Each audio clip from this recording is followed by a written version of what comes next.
Hi, I'm Kirk Bozigian. I'm the toy marketing expert that worked on the G.I. Joe brand. I was the original brand manager from 1982 to about 1986. Returned to the brand in 1988 and took over the brand as Vice President of Boys Toys Marketing, where I handle a variety of boys toys concepts. So what year did you start at Hasbro? I started Hasbro in July of 1978. Had they shuttered Super Joe by that point? No. In fact, my first assignment, I started in July.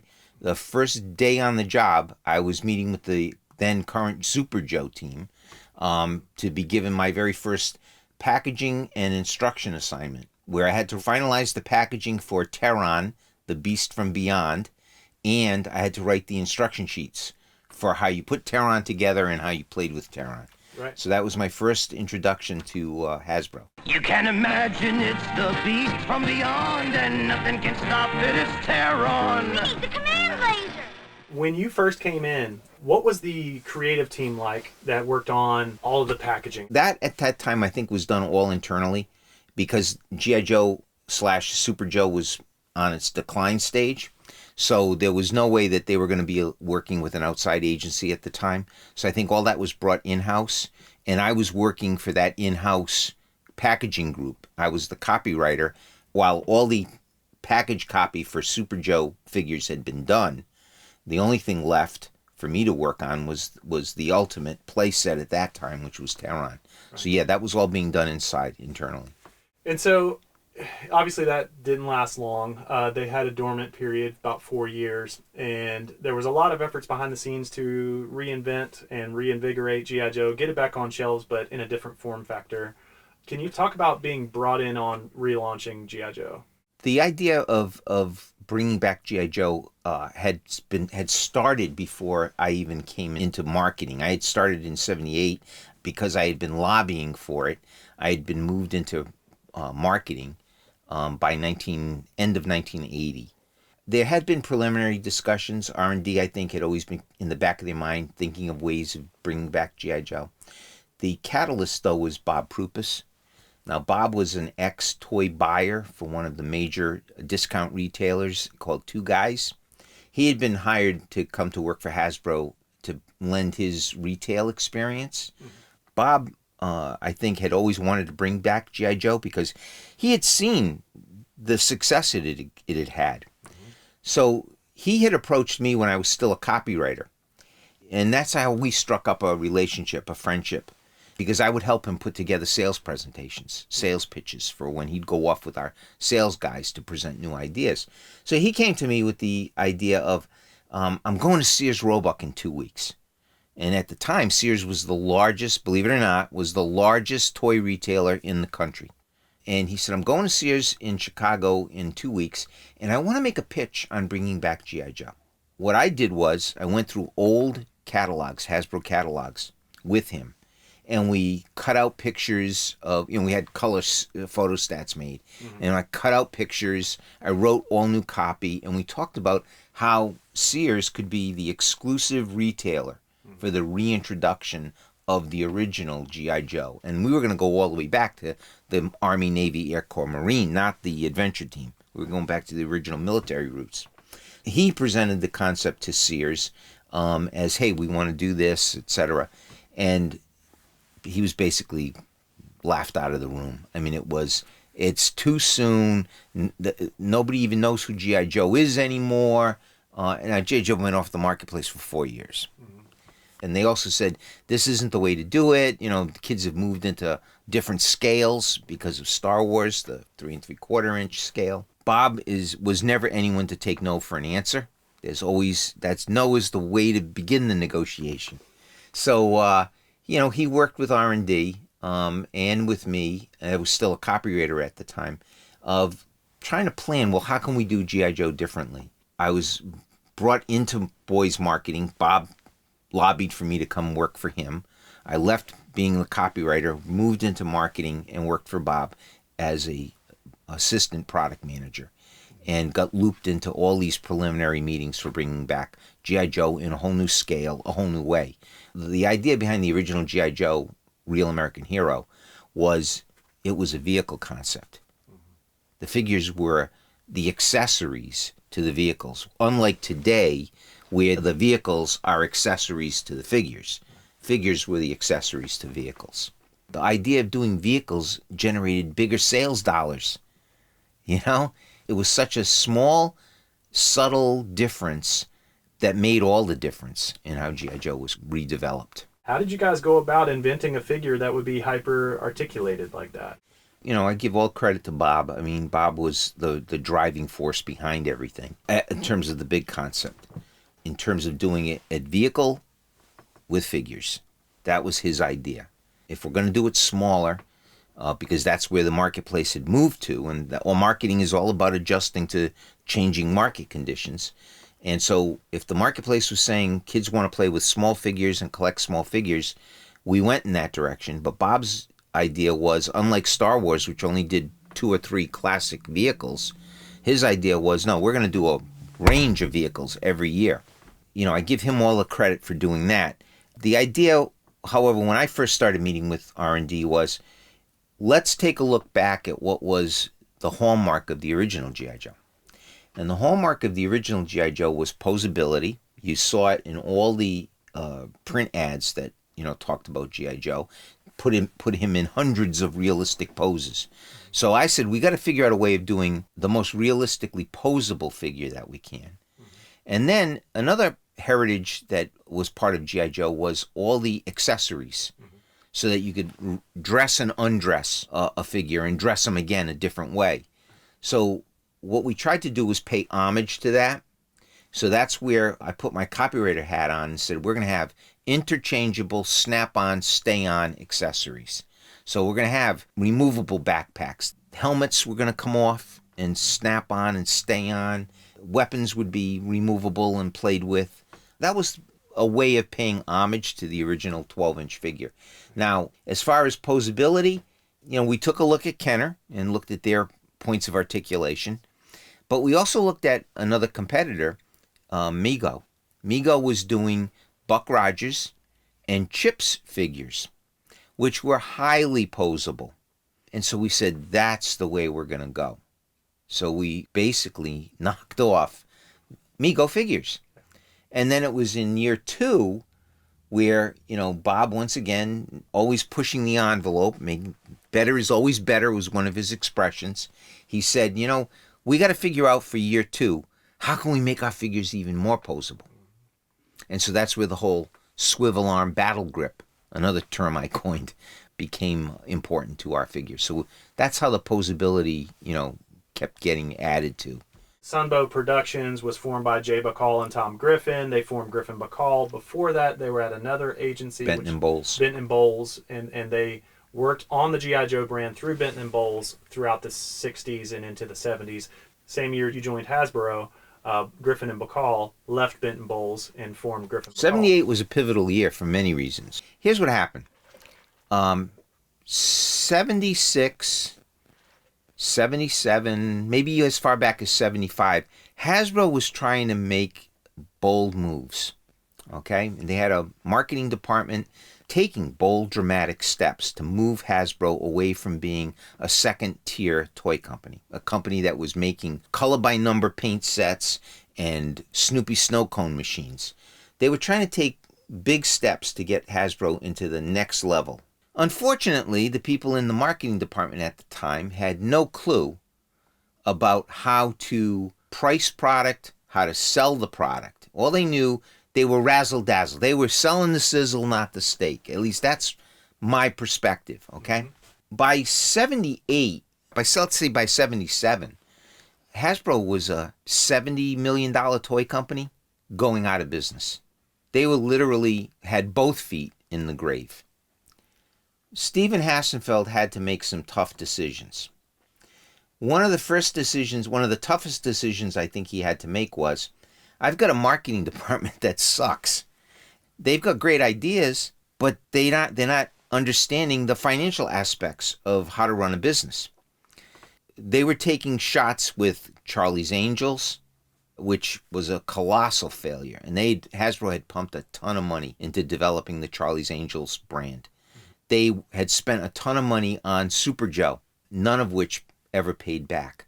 And so Stephen made a big decision. I'm getting rid of my marketing department. And by the end of Toy Fair 78, he had turned over his entire marketing department. He had hired people from competitors. He had hired people from Ideal Toy Company. He hired people from retail. And then these people started bringing in people that either they knew from the industry or people like me who were young and hungry. At the same time, in 78, we saw Steven convincing Tom Griffin and Joe Bacall, who had been his creative team and his account team at Benton Bowles, who was the outside ad agency for Hasbro. He had convinced them that the time for them to strike out on their own was now. Now, early on, Hasbro was their only client, their one and only client. So they were devoted solely to Hasbro. And it became a great relationship. I mean, the two of them were geniuses, as far as I'm concerned, in the world of advertising. Tom was great as a strategic thinker. He was more the account executive type, not the creative type. When I say creative, not the creative type, I mean the people who write and design the advertising. He was certainly creative from an account point of view. But Joe obviously was the creative dynamo. I mean, Joe had worked on brands going all the way back to Sugar Crisps or whatever, cereal. Come on, babe, it's RMG. Gotta keep on playing. I want to battle MC. Orange Annie, what's wrong? I mean, he created cartoon characters for all the big Kellogg's brands of cereal. There was a genius there. And the other thing that I think was important, that would become important later on, is Joe's ability to write jingles and to help write the G.I. Joe jingle. He'll fight for freedom wherever there's trouble. G.I. Joe is there. G.I. Joe! Almost captured our attack cannon. Call it G.I. Joe. His ability to know who he could work with in the world of animation. That was all a big part of Joe's background that he was able to later on draw upon to help us relaunch G.I. Joe. You've not seen the last of Cobra. G.I. Joe and Cobra the Enemy, each sold separately from Hasbro. Joe was a jingle writer. When you go to copywriting school, quote, copywriting school, that's one of the things you learn. I mean, I was taught that at Syracuse. One of our assignments always was write a jingle. I had to write a jingle for a local bank. And so I'm guessing, because I have no confirmation of this, sure. I'm guessing that the very original G.I. Joe, a real American hero, was a Joe Bacall jingle that he created and hired studio singers that he knew from his days of writing at Benton Bowles, that he hired to put that jingle together for us. Now, who wrote the succeeding commercial jingles? I have no clue. I mean, he eventually had some bright copywriters working for him. Lloyd Goldfine was one, and Rob Travellino. They were kind of partners, and they were both young guys, young aggressive guys. Their dream was to become Hollywood, script writers, and so they always approached writing G.I. Joe commercials as mini 30-second movies. In fact, it was Lloyd and Rob who put together the live action G.I. Joe commercials later on. I mean, that was a dream come true for those guys. G.I. Get me the plasma tops, and Cobra will rule the world! They actually now had a chance to, put together what I still consider to be the first live-action G.I. Joe movie. Anybody got a parachute? Joe! I know Joe Bacall was on set with you. Were they on set with you? Oh, yeah. Awesome. Yeah. Thank you for delving into the commercials for a little bit. To the other question of the packaging, how were the responsibilities divided? Because you guys were coming up with swivel arm, battle grip, snap-on, stay-on accessories. Obviously, all the character designs was Ron creating them and you serving as an art director of sorts. Yeah. What were the responsibilities of Ed Morrill's company at that point? Ed was hired by Matt Lysak, who was our VP of packaging. It was funny. It became like a competition. Matt had a staff of very talented graphic designers who worked for him. Something that many people might not know is Ron Rudat was one of Matt's internal illustrators before Ron left the packaging to go to work for R&D. But Matt had this group of very talented people, I'm going to guess 3 to 4 graphic designers, and whenever we had new projects, Matt would always give his internal people a chance to share their vision of how we should package these products. Matt saw G.I. Joe, if we're going to do G.I. Joe, he saw this as being, we need some outside help. We can't do this, internally, even though I have good people and I'm going to let them try to put their ideas together. But we need outside help. And Matt had worked with Ed Morrill for a number of years on individual projects. And so he brought Ed in to share with Ed our vision. I remember making the presentation to Ed, sharing, and Bob probably was there as well. But I remember meeting Ed and sharing with him our vision of what G.I. Joe was going to be. And Bob probably laid out, here are the products and the package sizes we're looking to do, and here's what we want it to communicate, etc. My impression of Ed was, here was a really bright, talented, creative package designer. And I was always impressed with his sport coats. He always wore these great, I don't know if they were, but like English tweed sport coats. He's a real snappy dresser. So I was always impressed with Ed for, coming to Hasbro like that. I mean, Griffin Bacall, Tom would always come in a suit. Ed would come in a sport coat and slacks, dressed the way I kind of dressed. So I always had said, wow, that guy, I'd like to shop where he shops. What was the working relationship like as you guys started to flesh out this brand with the logo and the explosion background and eventually selecting the illustrator? This logo was collaborative. Mm-hmm. Ed probably showed us, oh my gosh, I don't know why I'm envisioning at least 24 ideas for logos. At the same time, Matt's internal group was showing us logos. And I think the amazing thing was how we settled on this one almost by looking at what our internal and Ed's group did. And I think this is a merging of the two, believe it or not. The slogan, "A Real American Hero," came right out of the jingle. G.I. Joe, American hero, G.I. Joe is there. That was something that Joe Bacall, I think, created and positioned for us. That's what separates our brand from all these other fictional brands. That's what makes us different. When I teach my marketing classes, I talk about a concept called a unique selling proposition. That's our unique selling proposition. Star Wars was for fighting in another time, another place, another universe, a long, long time ago, right? In a galaxy far, far away. This is happening now. This is a real American hero. G.I. Joe, American hero, G.I. Joe. The decision to use a black background was controversial, is the way of putting it. Black is not a color you associate with the toy business. And I know Ed showed us a number of colors. I mean, one of the things that I think Ed taught us at Hasbro, even our packaging group, was don't just show the client one idea. I mean, we got used to seeing 3 to 6 ideas at any time. What struck us was, and Bob again was a genius at doing this, putting his retail hat on. Bob was a genius at saying, let's look at what this might look like at a store level. I can actually remember him, taking this black logo, and he and I driving down the street to Child World, at the time was about a mile away from Hasbro. And we went into the boys action aisle, and it was filled with, reds and yellows and oranges, and we put this black 8.5 by 11 logo on the shelf. And we said, that pops.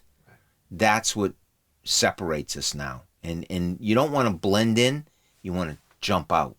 And so while black is not a color you associate with the toy business, that's what really worked. But to hedge our bets, we took that black background and said, now make sure that the painting of the vehicle pops off. And that's where we came up with, or Ed came up with, the explosion background. So yeah, this was a courageous decision. Can you tell us about the purpose of presentation art versus the purpose of packaging artwork? We discovered early on that senior management lacked vision, lacked imagination. Not all senior management, but most of senior management, because many of the senior managers at Hasbro were drawn from the finance department. They were just bottom line, number crunchers. So you had to entertain them. We learned that early on. And so once we got the go-ahead to put together the G.I. Joe line, which originally started with modified Mego Chips figures or Buck Rogers figures, once we got that go-ahead, and that came from the top, from Stephen Hassenfeld. Once you then started to talk about G.I. Joe and who are these characters, the three-dimensional 4-inch size figures wasn't going to cut it, because you had to tell a story.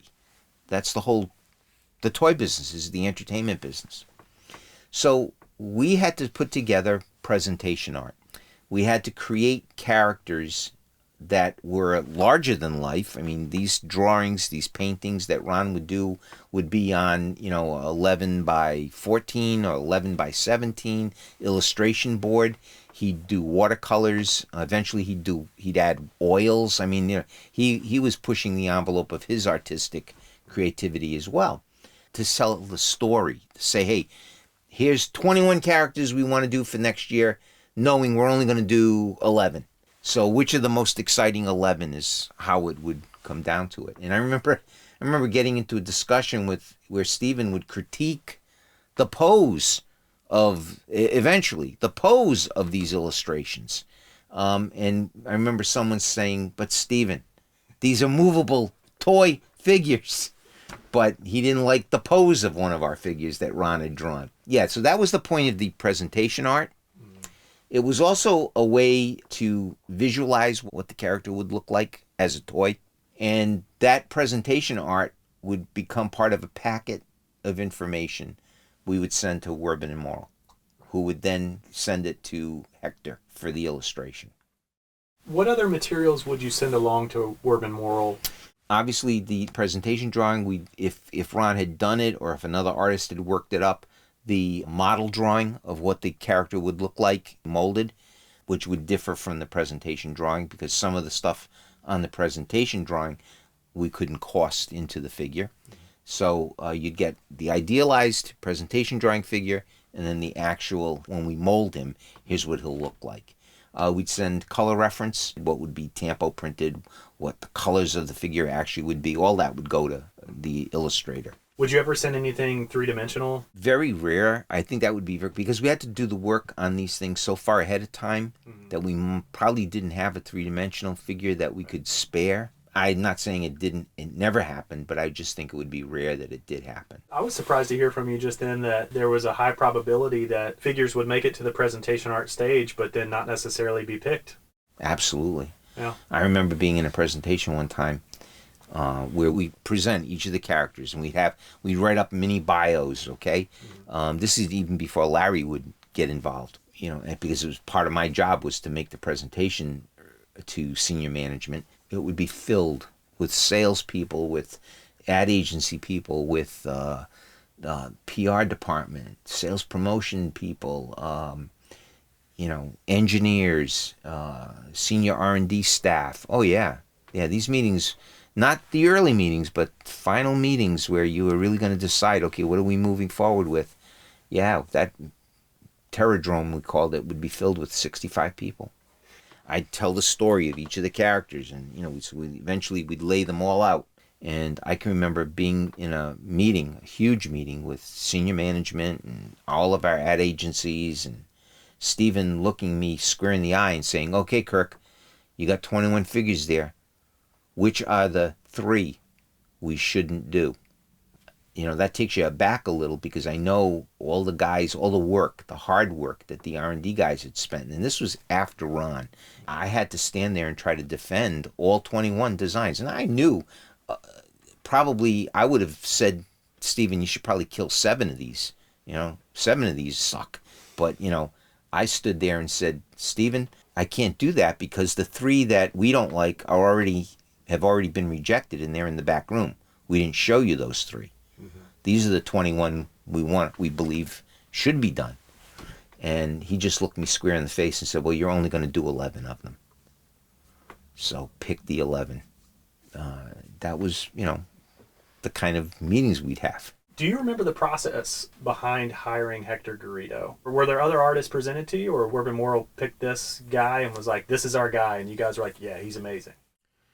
Boy, I don't remember seeing anyone other than Hector. There might have been, because I'm sure Ed worked with a variety of illustrators. And maybe he presented other options to Matt Lysak, head of packaging. But I think by the time it got to me, Hector was the guy we were going with. The art that Hector did for us is art that's timeless. He had a way of capturing the personality and the spirit of each individual character. He took, little hunks of plastic, just like Larry Hama gave them their personality. I think Hector, gave them their spirit. There's just a dynamism to each of the characters. There's kind of like an idealism that he put into each of the characters that he painted for us. I mean, I could technically look at these paintings and say, well, technically he could have captured a little more detail. They're not as realistic looking. It's not my preferred style. But boy, when you look at the totality of what he did and how he did all these characters and all the vehicles in those early years, I mean, his output was incredible. I just think they set the standard for action figure packaging. And that's the other thing that I think people miss is the fact that we took the time and spent the money to capture the individual personalities of each of these characters, which isn't done today. Hasbro seemed unique in that it was willing to invest in a unique painting for every single product, from an accessory pack to a figure to a vehicle to a collector's case to anything. Why did Hasbro believe that that was so important for this brand, and how did you guys convince the bean counters to make that significant investment? We didn't have a $30 million movie. We didn't have a TV series at the time. How do you tell the story? How do you get the kid to understand who these characters are, to understand who these vehicles are? Well, the way you do that is you take the time and spend the money to create vehicles and packaging that captures the essence of the figure and the vehicle. That was all part of our budgeting. And the other thing is, when you don't have to pay a royalty to a movie studio, you can spend the money on these characters. And it became part of the storyline for each of these characters is the artwork that, we see, the unique artwork that we see. We didn't realize it at the time, but we were participating in the golden age of toy development. We did things that had never been done before and will never be done again. The Defiant Space Shuttle Complex. We spent $2.5 million to tool that item. There are toy lines that people do today that aren't $2.5 million. And we did that in 1988 or whenever it was. That's the kind of gutsy, bold move that Hasbro, the standard it set. And it's never going to be done again. Get the shuttle complex ready for launch. 2, 1. We have liftoff. We're separating from the booster. And Joe needs help. We got him. Now let's get Cobra. Yo, Joe. A real American hero. Follow the adventures of G.I. Joe in Marvel Comics. Yo, Joe. One of the amazing things about Hector Garrido was how fast he could work. I mean, I've worked with two of probably the finest and fastest artists. Ron Rudat, who could turn over a design for an action figure like in hours, and Hector Garrido, who could turn over packaging in days. We were under such a time crunch because we got approval to do G.I. Joe so late to have it ready for the following toy fair. When we awarded the idea to Werb and Morrill to go ahead and produce the packaging, and Ed had selected Hector Garrido to do the illustrations, I wondered in the back of my mind, was Hector ever going to be able to get this done? Because, as I look at some of my old paperwork, we gave the go-ahead to start illustrating in June, and by early August, all the packaging for all the characters was done, was illustrated. He had a very busy summer to get this product line pulled together.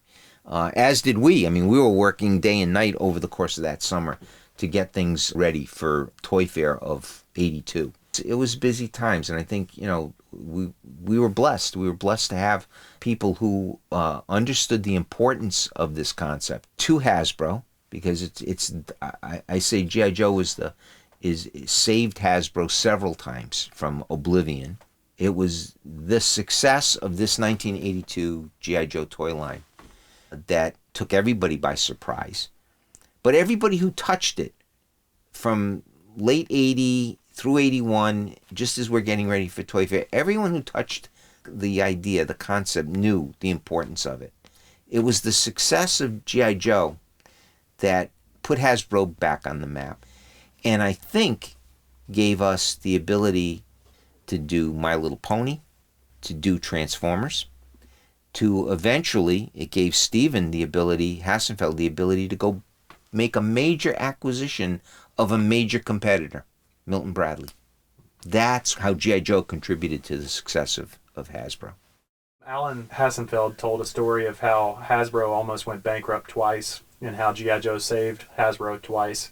One time in the late 70s, like you were talking about, they were on their deathbed, and they actually licensed the G.I. Joe International brand away. They sold the rights. They sold the rights Joe. to Palitoy, which was a division of Kenner. Mm-hmm. Palitoy was the UK toy company that had the rights to Action Man. And we sold the rights because we needed the money. Yep. Now, that was before I kind of joined the company, or maybe it was around the time I joined the company, and I didn't even understand any of that. Yep. But that was a bold decision that Hasbro had to make just to stay afloat. I talked to Doug Hart at HasCon. He recalled when he was trying to lobby for pulling the painting work back in-house, number one, to save Hasbro money, number two, because he wanted to do the work. Sure. Which I'm sure happened all the time. Yeah. He recalled Hasbro paying the external vendor, Morrill and Company, around $3,000 per portrait, according to Doug Hart.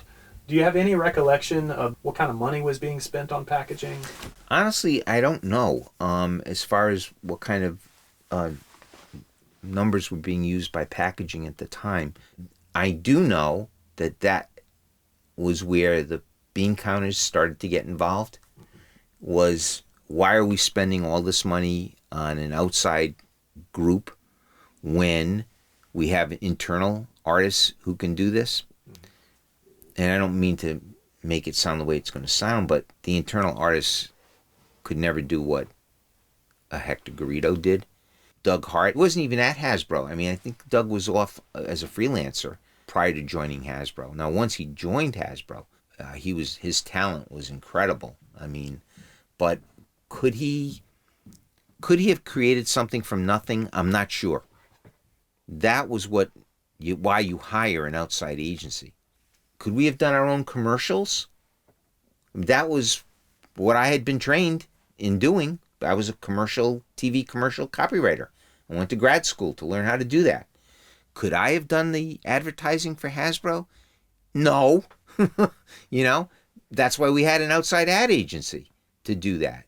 So the same thing works with the packaging. Once the template is established, then you can put your internal people on. Could the internal people have come up with a template for G.I. Joe? Maybe, but I'm not so sure. When the bean counters got involved in the late 80s, early 90s, and they were looking for every possible way to save a dollar, that's when we started looking at outside vendors very carefully. And I remember Matt struggling every year with justifying why we're using an outside illustrator to illustrate Gem fashion dolls. Why are we using an outside illustrator to illustrate G.I. Joe packaging when we've got a staff of illustrators? Well, we really didn't. We had one or two, Doug being the primary illustrator. And could he have done all the work? No. So, that becomes the internal, the age-old question, the eternal question of how much money can you save versus what's going to be the creative impact to what you're trying to do. And as far as an accountant is concerned, they don't see the creative aspect. They just see the dollars and cents. Well, we can save $75,000 a year on package art. Yeah, you're not paying it to an outside illustrator, but you might have to pay it to a internal artist. You might have to hire a whole new internal artist. Mm-hmm. So it's like, And then what's the impact going to be on the bottom line when it's not selling as well because the quality of the Because all of a product is- sudden the magic's gone. All of a sudden the magic of what a Hector Garrido did, and I don't know how to describe his magic. You know, was it the explosions? Was it the reason the explosion helps is because he can then take the highlights from that explosion and add it to an olive drab uniform, so that olive drab uniform suddenly can have reflections of yellow or red or blue. Was that the magic? I don't know. Was it the pose that he was able to put the characters in, the dynamic pose he was able to put the characters in? I don't know. There was something magical about what he did, and there was something magical about what Ed brought to the early discussions of the line that kind of disappeared. So in the mid 80s, you know, Hasbro started to enjoy tremendous success with the rise of Transformers, the success of G.I. Joe. We started experimenting with so many other action figure lines. Girls was having a great time with My Little Pony and just exploding. It's like almost everything we touched turned to gold. I mean, we were riding high. And so the idea was try to bring as much as we could in-house. Everybody wants to grow their little empire, and graphic design wanted to build its own little empire. So they started to bring a lot of ideas in-house, a lot of jobs in-house. A lot of the outside vendors that we were using started to see less and less work. You know, Ed started to see less from us. And I don't know if that was a function of maybe Ed wanting to move on and do other projects for bigger clients than Hasbro, or Hasbro saying, we want to, you know, save some money and we want to do some stuff internally. So I don't know where that all netted out necessarily. I just do know that, you know, eventually we weaned ourselves off of Ed and started doing things internally. But even then, you know, I remember Matt hiring a number of smaller boutique agencies or designers to help us with projects. What were your first impressions of Doug Hart's paintings? Doug Hart blew me away. I mean, Doug Hart was like an incredibly talented illustrator. If I recall, Doug was more of a fine art painter or artist than he was a package designer, illustrator. In fact, I think he was a friend of Matt Lysack's or an acquaintance of Matt, and he was working on the outside, doing some work for us on an individual freelance basis, and Matt convinced him to come to Hasbro. He had a incredibly, I'll call it kind of a photorealistic style to his work. So he always impressed me as, you know, an incredible artist. And if I'm not mistaken, he did a painting of John Wayne that was hanging in Matt's office that I always drooled over. And John Wayne is one of my favorite, you know, movie stars. So yeah, he impressed us all, impressed me. So if we were going to do things internally, then I think we would do it, you know, making use of Doug. I know Bob Lavoie also supplemented Doug a little bit. What do you recall about Bob Lavoie? Bob was just another talented internal hire that, like I say, we were blessed to have a lot of very talented people. And Bob was just, you know, one of these, you know, quiet, very talented artists who you give him any assignment and he could bang it out. He did a great job on anything he was given. I want to talk about the stress of Toy Fair. What was your pre-Toy Fair experience? Everything revolves around Toy Fair. I mean, everything revolves around getting things ready for Toy Fair. Toy Fair any year happens in February in New York City. Back in 1982, Toy Fair was a month-long adventure. I mean, you literally left home the first week of February and you didn't get back home until the last week in February. You never saw a month fly by as fast as February. Well, it was a 2-week annual event at the time because the toy retailers were so diverse and there were so many. And this is before the consolidation because of Walmart and Target and Toys R Us. The discount chains that we don't even remember, Caldors, venture. Here locally in Rhode Island, we had, a major customer, and they only had 4 stores, Ann and Hope, who created the discount retail category, believe it or not. They did an incredible amount of business with Hasbro. They were such a huge toy retailer.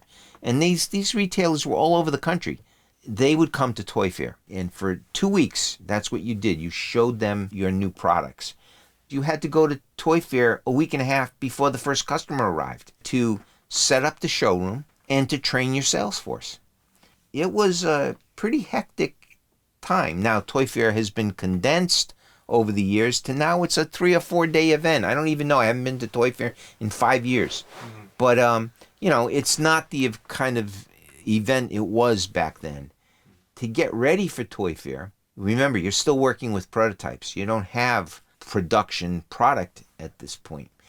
You're working with prototypes made out of body putty, clay, vacuum formed models. You're working with hand carved models. I mean, it was a hectic time.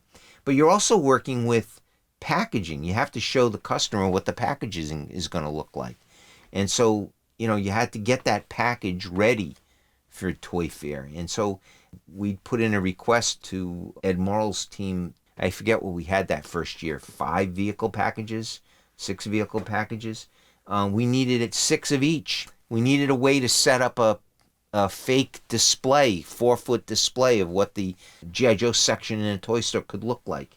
And so he had to create what are called package comps. And these became, 4-color photostatted packages that had to be cut and pasted onto cardboard boxes. And boy, they had to be ready. They had to be ready for that first day, that opening day of Toy Fair. They actually had to be ready, at least a set had to be ready for when your first sales force came in, and we had to train them to show them because no one had seen G.I. Joe. The only people who had seen G.I. Joe were the people internally working on it, the outside packaging team, the ad agency, and the top 4 or 5 customers that we were showing it to. Our general sales force of about 36 salesmen nationwide, they hadn't seen G.I. Joe. But there was so much ingenuity in just the first year. You had a purpose for absolutely every piece of text on that packaging.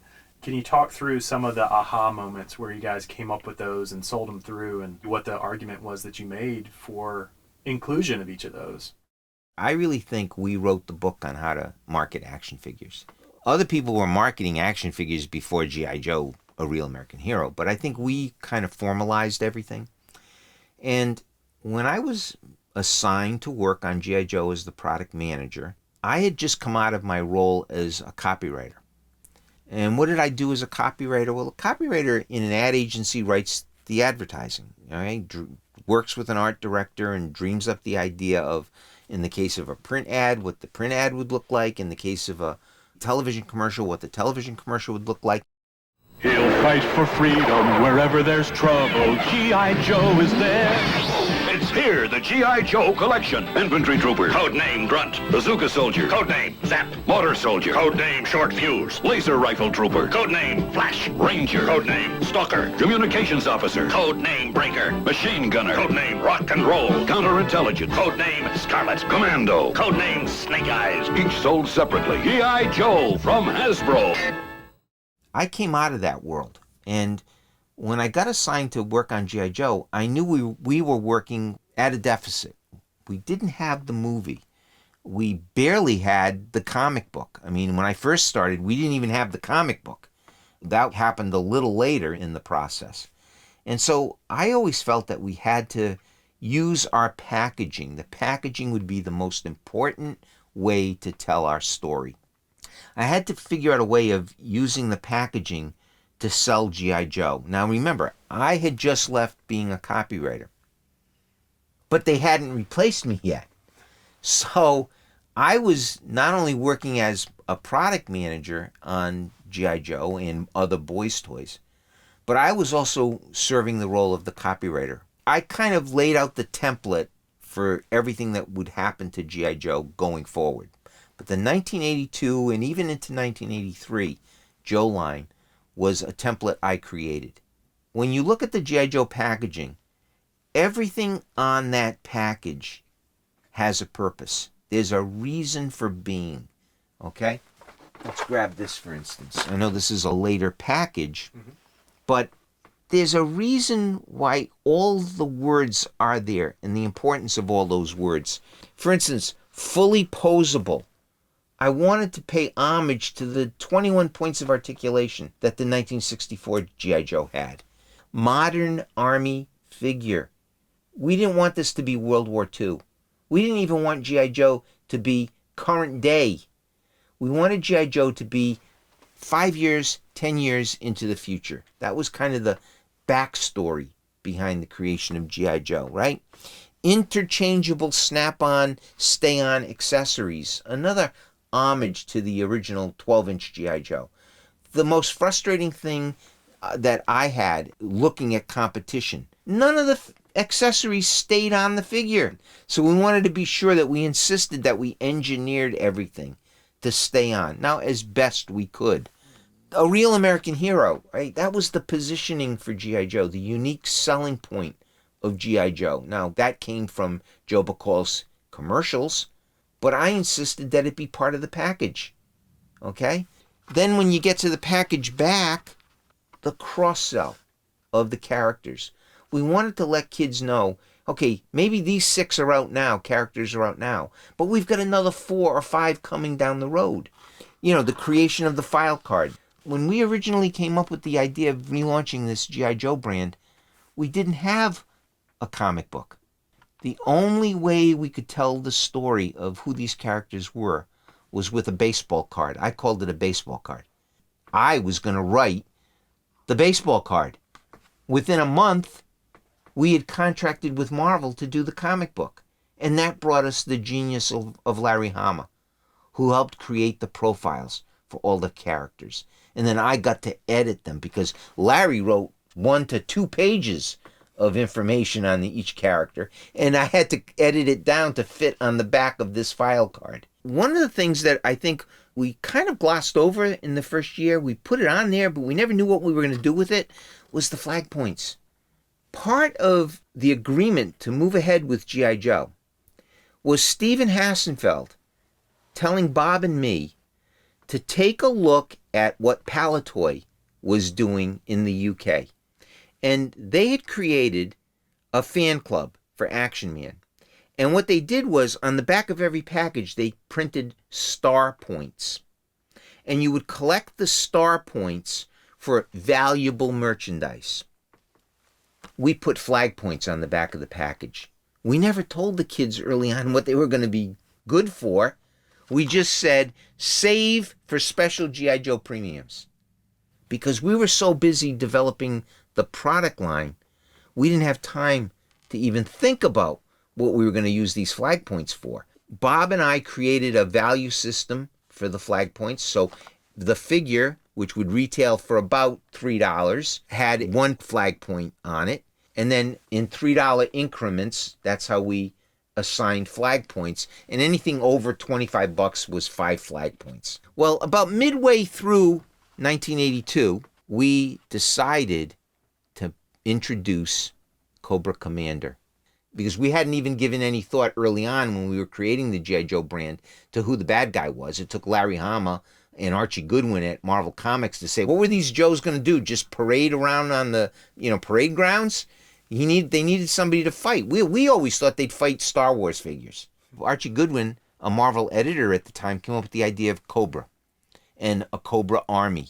And so they were developed late. They were developed in the late summer of '81.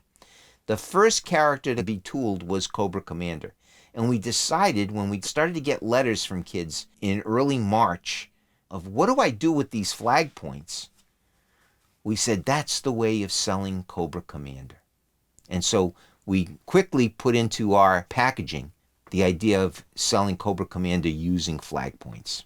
So that's kind of, how the whole process worked in terms of how we wanted to tell the story of G.I. Joe. Now, we did something else. In every boxed vehicle, every year, we created the wish book. We said, here's a cross-sell booklet that goes into every one of our packages that cross-sells the entire line of figures and vehicles. And every year it had a theme based on our advertising. Nobody does that. Your current customer is your best customer. So why aren't you appealing to them? Why aren't you letting them know what you're going to do? The only company I know of that does this is Ryobi Tools. They're the only company in the consumer packaged goods business that I can think of that makes use of their existing packaging, where inside every drill, every power saw, every tool you buy from Ryobi is a cross-sell booklet that shows you their entire line. Is the brand manager at Ryobi Tools a G.I. Joe fan? I like to think so. I like to think we taught that person how to market Ryobi Tools by going back and reaching back to his childhood in terms of how we marketed the G.I. Joe brand. You managed to come out of the gate with an insane amount of licensed product. How were you guys able to pull that off in short order? Bob knew a lot of people in the toy business. He had bought a lot of product from a lot of different companies. And he started approaching his friends with the idea of them licensing G.I. Joe. Some of those friends included a company called Nasta. Nasta made walkie-talkies and radios, etc. for kids, toy end walkie-talkies and radios. Bob then also, approached Marvel, and knowing that they had a licensing division. And for the first 3 years, I think, of the G.I. Joe brand, we let Marvel handle all of our licensing. So we had children's T-shirts and pajamas, and I remember Eero Industry did towels and sleeping bags. We had a whole host of different people who joined forces with us to help launch the brand. So immediately out of the gate, we looked 10 times bigger than who we really were. I mean, we didn't have a licensing kit. We took a lot of the artwork that had been done for the comic book. Obviously the cover of the comic book is truly iconic. The inside cover of the Iwo Jima flag raising is probably the second most iconic image. Because we were working now with Marvel as our licensing agent, it was just simply, hey, here are the key images that we think we ought to be emphasizing. And then we were asked to pick a few characters that personified the G.I. Joe brand in '82. For me, anyway, Grunt was the one that personified the brand. Him, running towards camera, holding an M16. Funny thing was, a lot of the licensees asked that the weapon be removed, so he's just running at the camera without any weapon in his hand. Would they generate the art and then submit it to you for approval, or would you guys have your internal team create something Garrido-esque and give it to them? Or everything was done by the licensee. We in '82 and '83, we did not have an art department dedicated to coming up with a licensing kit. When we eventually brought licensing in-house, that's when we assigned an artist to actually put together a licensing kit. I mean, Bob and I were too busy developing the toy line and working on everything else, and that's why we had hired Marvel to do this for us. And Marvel had a staff of artists who were doing the licensing imagery, drawings and all. They handled most of it, and most of the requests from the licensees was handled by Marvel. We would just then simply approve, and I'd make a comment, or two. But basically, we let the licensees do what they wanted to do. would you have to sign off on every G.I. Joe licensed product? Yeah, that was part of my responsibility, was approving every single G.I. Joe licensed product. Trust me, it was a fairly easy process back in those days because I didn't have the time to noodle everything. And I honestly can't remember anything that I rejected. I would work with the licensee rather, to make changes. I do remember Revell Model Kits did a series of G.I. Joe model kits, and they tried to pull a fast one on us. What they tried to do was make the Mobat the same size as a G.I. Joe vehicle so that you could put the figures in it. So you could buy a non-motorized Mobat for like a third the price. They did try doing the same thing with the Ram motorcycle. When I started looking at the drawings and I saw that they were 1-to-1 scale to our vehicles, I picked up the phone and I told them, the Revell product manager, no way, there's no way you can do this, because you're not going to be able to sell the model kits for a cheaper price than ours, because basically our toys were model kits. Yep. So I made them commit to tooling it at 80% of our size, which they agreed to do. So that's why the Mobat is smaller and the Ram is smaller. Do you remember this illustration? The painted Iwo Jima, Yep. based on the first page of the comic. Yep. So there seemed to be a fluid situation with art assets. If this was created by Aviva, you guys were certainly then allowed to use it for other purposes. Well, we owned Aviva. Aviva was a division of Hasbro. You know, we were working hand in glove. In fact, that Freddie Vuno was running that division. This was a thermos lunchbox, released in 1982. It's got all the 82 figures. It's got the Mobat, the Jump, the Ram, and raising the flag of Iwo Jima on the top of the lunchbox again. This was made by Aladdin. We still can't solve who painted this and who painted To the Rescue, which was the very famous painting that you guys used for the 1983 catalog art. It looks obvious to me that it's the same illustrator on this Aladdin lunchbox, thermos lunchbox, and the To the Rescue poster. Yeah, and I wish I could shed some light on that. I remember going to visit Thermos. They were in Connecticut at the time. And I remember going to visit with their product manager who ran this division, and he was a younger guy like me, a few years older. He eventually became a big licensing agent, Woody Brown. The thing that impressed me the most was he understood the value of the G.I. Joe license, and he took it upon himself to have all this original artwork done. He wanted his brand to stand out and be different than everyone else. So he sent me the black and white rough layouts, and I loved the art. I thought the style was unique, and we just gave him the full go-ahead. Like you, I mean, I loved that art. And then when it came time to do To the Rescue, we did the posters as part of the Flag Point program. And I think what I did was I called Woody at Thermos. I knew Ron was going to do one, and Ron did that as a freelance project, the Stars and Stripes. And we were looking for something comparable, and I thought of the Thermos lunch kit and called Woody to get the artist's name. He put me in contact with the artist. For the life of me, I don't know how we got that. I don't remember the name. I don't remember if Woody didn't say, I have a piece of art that he did for us that we're not using, and just sent it to me. I honestly don't remember any more of that. So you guys created a full body portrait of Zartan with the floating mask behind him. And he was actually the one and only driver throughout the Real American Hero line, which appeared on the cross-sell. I think the breakthrough that we had on Zoom was that the color change plastic was too expensive. And so if you paired it with a cheap vehicle, it made it a profitable product. Yeah. The whole idea behind Zartan, the master of disguise, was that a plastics vendor had come to us with what they considered to be a rather novel new technology for plastics. We could change the color of plastic by exposing it to sunlight.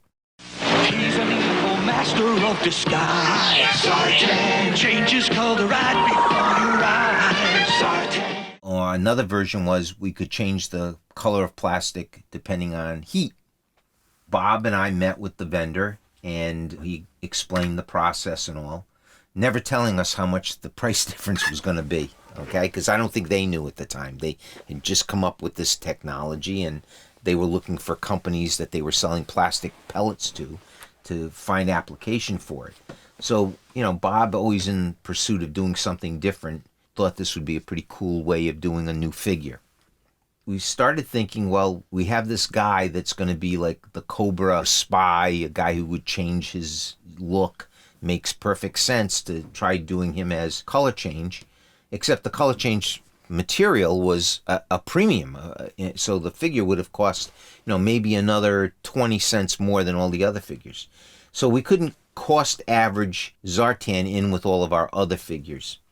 So what we decided to do, and you never wanting to throw a good idea away, we challenged the R&D group to come up with a way of doing this. We said, why don't we offer a figure with another low-cost vehicle? And it stepped up the price of the figure. If I'm not mistaken, that was like a $3.99 wholesale, and our figures were like a $2.19 wholesale. So we were able to sell it for that much more, and inadvertently, we created a new category of product for us, a bad guy with a vehicle that became part of our line.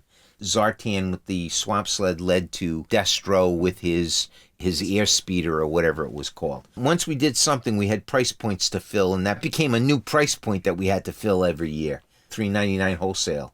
We discovered that adding a pet to a figure sold a little better. So those kind of products with a pet became important.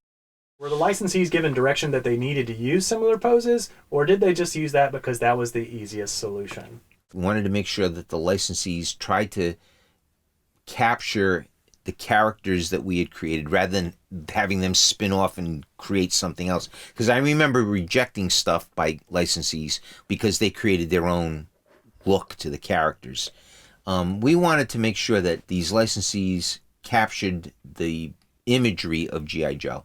So the easiest thing to do was say, hey, take the images that we have. If you want to have a new artist paint them, fine. But stick to the pose, stick to the uniforms that they're wearing. We don't want you to try to deviate from that. And so that's why, we see on this cover, an image of the Baroness who's wearing contact lenses. Why create something new when you can simply copy it? And I remember at a Comic-Con here in Providence, I was asked to moderate a panel. And I got a chance to moderate with an old friend, Neil Adams. We had worked together on the Bucky O'Hare line. And I got to ask him questions about, his career and how he, got into the comic book field and any advice. And he said, the only advice I can give young comic artists is never draw something that you can trace. G.I. Joe will return after these messages. Do you remember any of the conversations around why, after 4 years of the 2D logo and the explosion background, you guys decided it was time to revise the branding? Matt Lysak always wanted to look to refresh things every couple of years. Most product lines in the toy business last no more than 2 or 3 years. Mm-hmm. It's almost incumbent that you start looking to revise things. Mm-hmm. So this was just a new attempt at, keeping the old, but figuring out a way of making it a little more exciting. Now back to G.I. Joe. Every year, Griffin Bacall would put together a theme for the campaign for that year. And this year, the theme was Live the Adventure. So BBDO was a partner of ours. They sat in on all the product presentation meetings. They worked hand in glove with Griffin Bacall. And my job was to manage the direct marketing side of the business. I would be in New York at least once a week working with BBDO, which was a dream come true because that's what the field I wanted to get into. I mean, I wanted to be in advertising. I wanted to work on Madison Avenue, and BBDO at the time literally was on Madison Avenue. I was kind of the liaison between them and Hasbro, Griffin Bacall. So when we saw the idea of the theme for each year, BBDO would adopt that theme and add to it their own special magic, and this is how they added to it. Picking up on that theme and creating all kinds of ways of building the direct marketing business. So no, this is not a Hector Garrido. They had their own staff of artists internally, but they also used a lot of freelancers. Cool. They ain't gonna be telling their grandkids about this one. Ron loved drawing pinup art, and he was always trying to push the envelope to see how much he could sneak in. That was going to be her look. Her left arm was going to be exposed with the dragon tattoo. The blue jeans were going to be ripped, up to the waist. She'd have a little bit of cleavage, and, that was all Ron. And it got through line reviews. It got through to, the fact that Milton Bradley used that imagery on their game because they had to work ahead of us or simultaneously with us.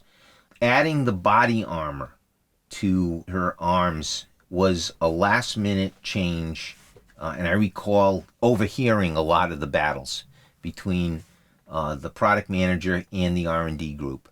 I support her decision, okay, but it's not the way I would have handled it. Not so fast, Sister Z! Marsh Industries, again, small company that did all kinds of licensed product in the metal industry, like trash cans and serving trays and things like that.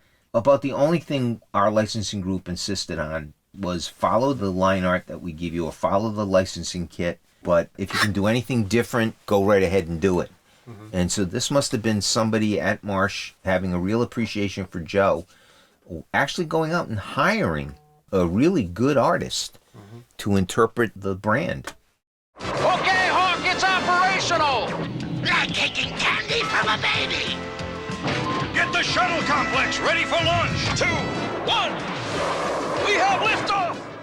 When you were doing Hasbro Direct, were you overseeing the creation of those through BBDO? Yeah. Yeah, I was the marketing director on that, so I was approving everything and adding editorial comments to things. And yeah, this was all their work with my approvals. You got to understand that a lot of this stuff was created under time constraints and the availability of artists. So I'm sure in some of these cases it was, BBDO just finding somebody who could work cheap and quick. Yeah, absolutely. Do you have any recollection of this 1990 promo with Walmart to turn their management into characters? Yeah, this was the brainchild of our sales team. Walmart at this point in time had become our largest customer.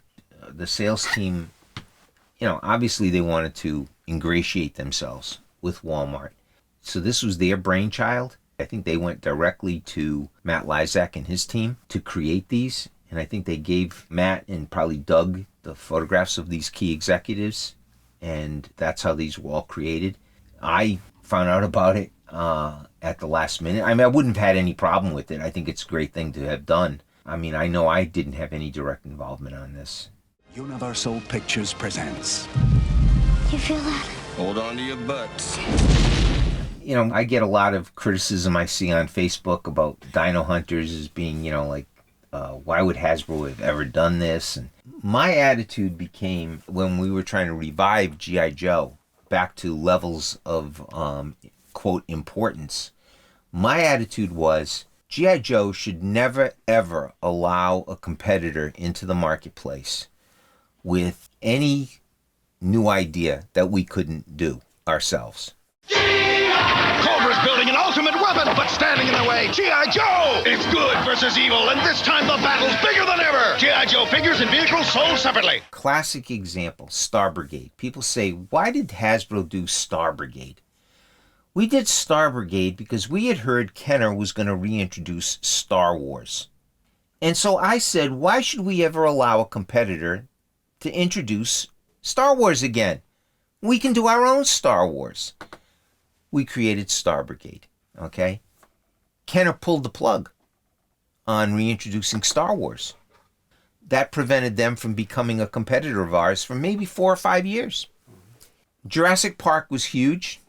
And so we decided, again, why should we if dinosaurs are going to be popular, and we have to understand that the G.I. Joe brand is trending younger, action figures are trending younger and younger each year, why should we let a competitor come into the marketplace and do Jurassic Park?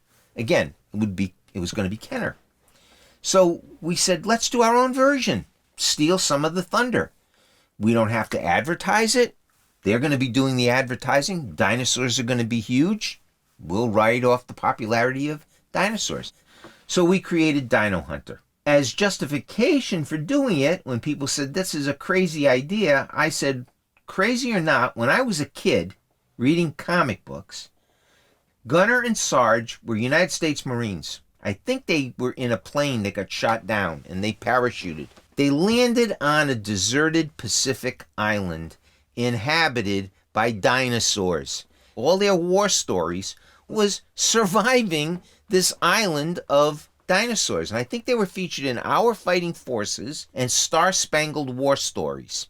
So I thought back to that and I said, as a kid, I always thought it was goofy, but I'd read them. That's why we do it. We do it to appeal to kids. And that's how the Dino Hunter playset came about. Now, as far as the quality of the dinosaur, we used to call it a dog toy.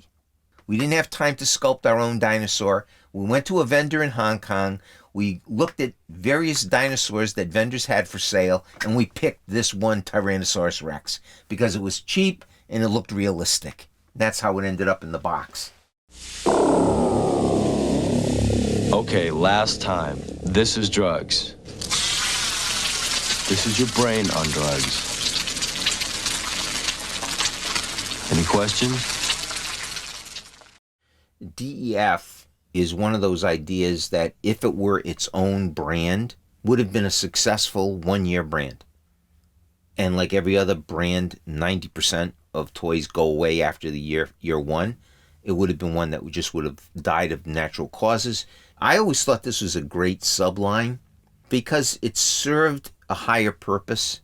I was always a believer that G.I. Joe could serve a higher purpose in its own way without beating people over the head. G.I. Joe stands for the values that Superman stands for: truth, justice, and the American way. Yo, Joe! This was at a time, an important time, where there was a huge focus on anti-drug campaigns. And the idea behind DEF came simply by watching my kids play arcade games. At the beginning of every arcade game, there was an anti-drug statement from the FBI. I said, we ought to be doing something like that with G.I. Joe. Please, the old stuff isn't enough anymore. It takes me a whole month's pay to stay high for just one night. Those are the breaks, babe. You want to buy or not? Grisser, the lady looks tired. Why not introduce her to our newest product? It's called Spark. And so that was the whole genesis of DEF. Now, why we never went forward with year two? Probably it's because we had too many SKUs. We had too many sub-brands. G.I. Joe was naturally slowing down in sales once again. And again, the sales of G.I. Joe is like a roller coaster. You have a high and you have a low. And if you talk about it in terms of marketing, products reach a maturity stage, which is where your peak of sales are. And then you start entering a decline stage. And the important thing that I try and tell my students is, when you see that decline happening, you got to do something to spike a new introduction stage. Otherwise, that decline is just going to keep happening. And it can happen slowly or it can happen precipitously. So here was a case where we saw a softening of our figure sales. And we said, well, maybe this one ran its course after a year and we need to move on to do something else. Now you can go for the Joe that formed the team! Get a special Hall of Fame G.I. Joe figure by mailing in 20 proofs of purchase from G.I. Joe Action Figures. In 1994, we were trying to celebrate the 30th anniversary of G.I. Joe. And we had just come off a very successful reintroduction of 12-inch G.I. Joes. Duke, Stalker, Snake Eyes, and Cobra Commander, each 12 inches tall and authentically detailed. And so we had taken some of our most important characters and upsized them to 12-inch size. I mean, it was phenomenal. We were doing as much business in the 4 or 5 or 6 12-inch figures as we were doing with the rest of the 3 3/4-inch line. That's how successful those 12-inch figures were. They were so popular that they spawned a whole sub-industry of knockoff product. Not just knockoff product, but we had people doing even better versions of our product. Dragon was doing, 12-inch figures. I have a bunch of them that are even more detailed than our G.I. Joe figures. So when it came time to do the 30th anniversary, I mean, the natural thing to do was, let's knock off the original 12-inch figures, the 4 original 12-inch figures. But then I started thinking a little more, and I started saying, who was the original G.I. Joe? They never had names. They were Army, Navy, Air Force, and Marines. But they never had a name. They all looked the same. And so I started thinking, wouldn't it be fun for the 30th anniversary, go back in time and create a file card and a character that was, this is the real first G.I. Joe. He's big, he's bad, and he's free. Best of all, he's being tagged onto every G.I. Joe spot in first quarter 94, plus our first ever promotional print ad in Marvel Comics, Nickelodeon Magazine, and Collectors Magazine, all targeted toward G.I. Joe's most loyal supporters. And so I created the character Joseph Colton. My son's name is Colton Joseph, and I flipped it around, and it tied in nicely with G.I. Joe. It was kind of an inside joke for me, and it gave a new dimension to the G.I. Joe team. Now, G.I. Joe is a Green Beret, and Green Berets are multidisciplinary approach to the military, right? He's proficient in SEAL warfare, right? Flying, Marine reconnaissance. Everything fit in to make this one character become a member of all 4 branches of the U.S. military. That's how I saw it. That was my dream. You know you want it. See specially marked packages for details. Offer ends January 31st, 1995. Go for the Joe! I'm going for it! G.I. Joe!